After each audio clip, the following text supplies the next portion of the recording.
Good afternoon. My name is James Clark. This is for CST Computer Networking with Dr. Zane. I will be doing the Chapter 4 IP Wireshark.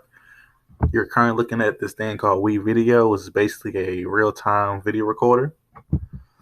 This is a Wireshark, and this right here is called Penny Potter. I'm about to type in our destination, which is GAIA.CSUNMSS.edu.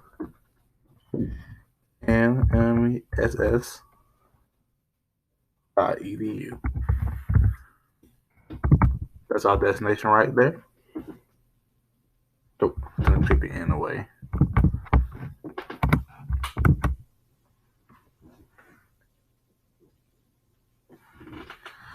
All right, let's make sure our first thing is that our bytes are at 56. Go right here, change that to 56. Okay, now we're ready to start catching our packets.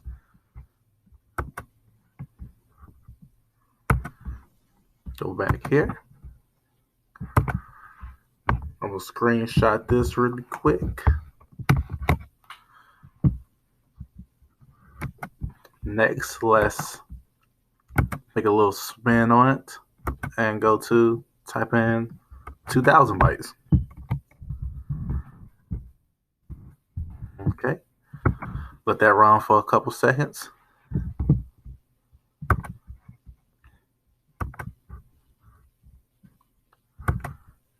Go right here, go back to engine, and type in 3500.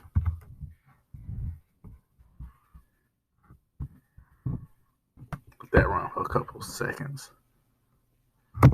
Perfect. Let's stop that right here. Now the first thing we'll have to do is determine my IP destination. So the first thing I should do is go up here to the filter and type in ICMP.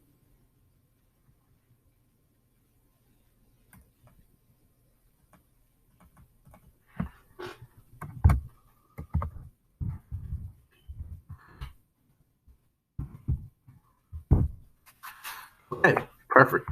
So as you can see right here at the top, right at the top, our IP address is 174.11.64.121. And our destination is 10.3.128.249. Okay, now it talks about within the IP packet header, what is the value of your upper layer protocol. Scroll down a little bit right here.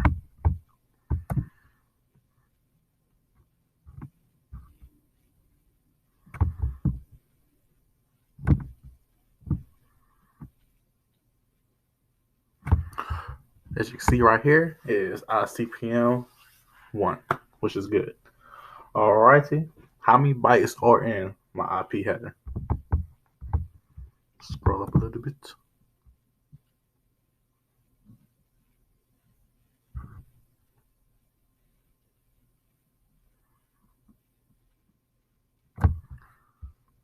IP header length is 20 bytes. Okay. How many bytes are in the payload?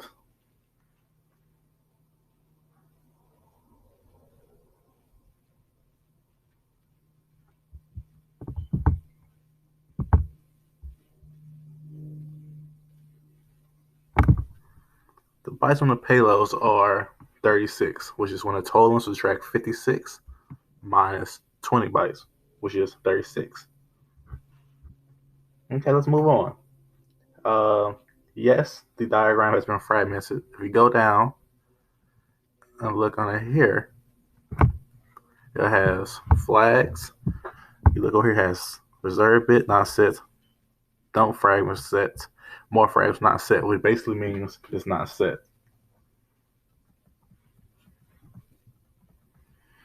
Okay, within the fields, which fields in the IP diagram always change from one datagram to the next within the series ICPM matches sent by your computer. Okay, the fields that always change are the identification, right here, the checksum,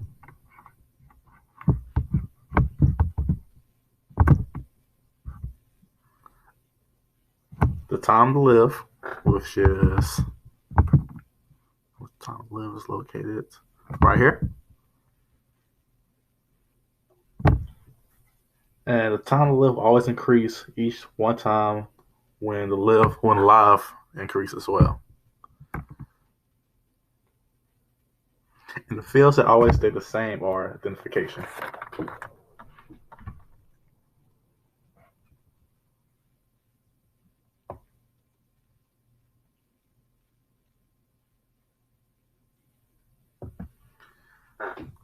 The value identification that I noticed is right here where my mouse is at. You can see that right there.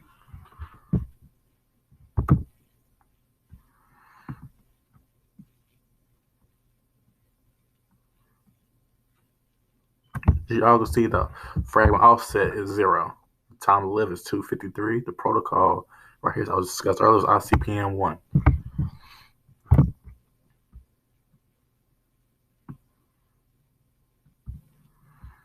Okay, let's change it up a little bit and go to the 2000s. The way you have to go 2000 is first take off the filter. Well, this is what I'll do. I'll take off the filter, click on the lengths. It's going to filter by the amount between the 56, 2000, and 3500.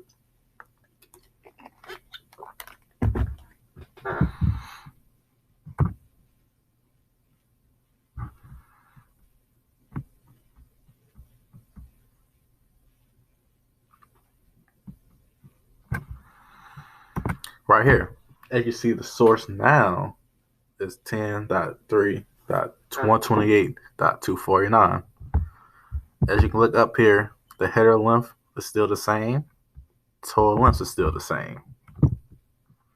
Scroll down a little bit. Now you can see up here that the reserved bits is not set. The don't fragment is not set. And more fragments are not set. Let's take a screenshot of this really quick.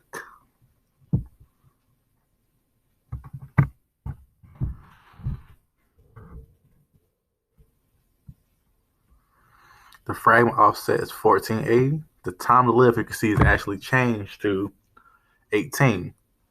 The ICMP is still the same.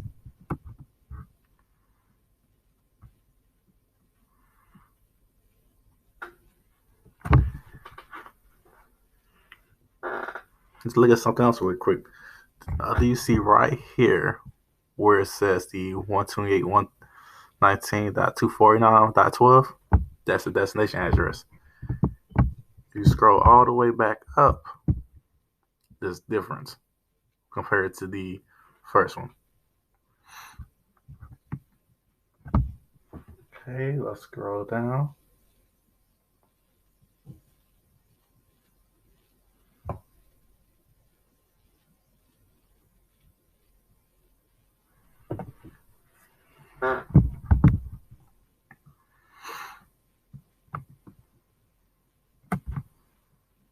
Hold on 1 second.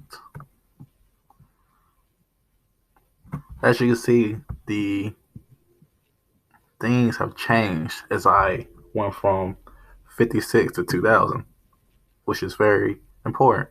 This just shows the things that the stuff can change in the long run, which I think is pretty cool. As I said, the total length is different. Look at this total length compared to the 56 total length is a huge difference. Let's go up real quick.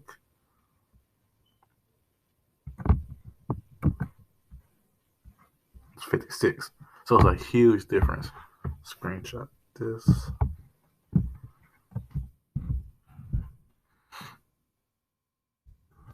Here, let me go back to